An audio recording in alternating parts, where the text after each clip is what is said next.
Today, I'll show you a simple way to unlock your phone's screen lock or password without losing any data.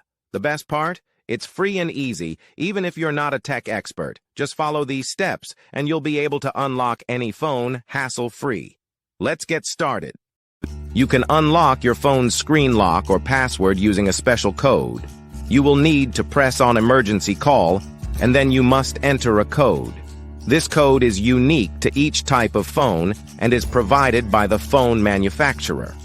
In this video, we're using a code that works specifically for the type of phone we're demonstrating.